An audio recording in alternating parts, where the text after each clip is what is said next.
নমস্কার, আমি cooking blog page থেকে সকলকে আমন্ত্রণ জানাচ্ছি আজকের রেসিপিতে। আজকের রেসিপি সয়াবিন দিয়ে নিরামিষ কারি রান্নার রেসিপিটি সম্পূর্ণ দেখার অনুরোধ রইল।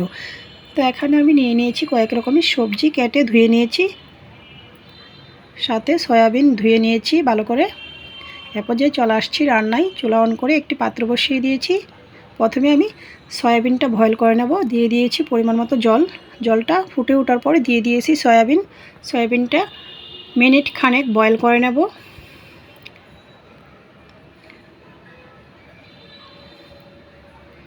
মিনিট খানেক পর সয়াবিন ছাঁকনির সাহায্যে ছেঁকে জলটা ঝরিয়ে নিয়েছি। পাত্রটি ক্লিন করে আবারও চুলায় বসিয়ে দিয়েছি।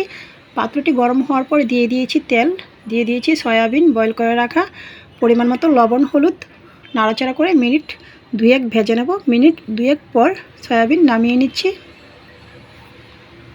একই পাত্রে দিয়ে দিয়েছি আরও খানিকটা তেল। ফোড়নে দিয়েছি পাঁচফোড়ন, তেজপাতা। মশলায় নিয়েছি পরিমাণ মতো হলুদ গুঁড়া, স্বাদ মতো লঙ্কার গুঁড়া, পরিমাণ মতো আদা বাটা। জল দিয়ে গুলে মশলাটা রেডি করে নেব। ফোড়ন বাজি হওয়ার পর মশলা দিয়ে দিয়েছি স্বাদ মতো লবণ।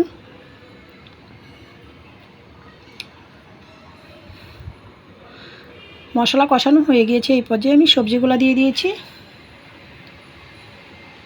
স্বাদ মতো কাঁচা লঙ্কাও দিয়ে দিয়েছি। নাড়াচাড়া করে ঢাকনা দিয়ে দেব। ফিরে আসছি কয়েক মিনিট পর। ঢাকনাটা নামিয়ে নিয়েছি, আবারও নাড়াচাড়া করে নিচ্ছি। সবজি কষানো হয়ে গিয়েছে। এই পর্যায়ে আমি দিয়ে দিয়েছি পরিমাণ মতো গ্রেভি। নাড়াচাড়া করে আবারও ঢাকনাটা দিয়ে দিয়েছি। গ্রেভিটা ফুটে ওঠার পর ঢাকনা নামিয়ে নিয়েছি। এ পর্যায়ে দিয়ে দিয়েছি ভেজে রাখা সয়াবিন ভাজা, জিরা ধনিয়া একসাথে গুঁড়া,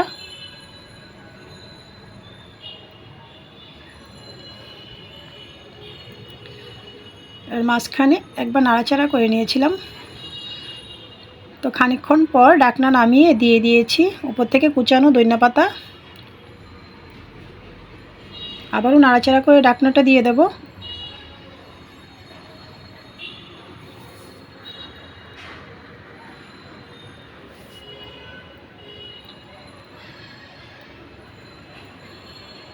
মিনিট খানেক পর চুলার আঁচ বন্ধ করে দিয়েছি। তো রেডি হয়ে গিয়েছে আমার সয়াবিন দিয়ে নিরামিষ কারি রান্নার রেসিপিটি ভালো লাগলে আমার ফেসবুক পেজটা ফলো, ইউটিউব চ্যানেলটা সাবস্ক্রাইব করুন, সাথেই থাকুন। সকলকে ধন্যবাদ।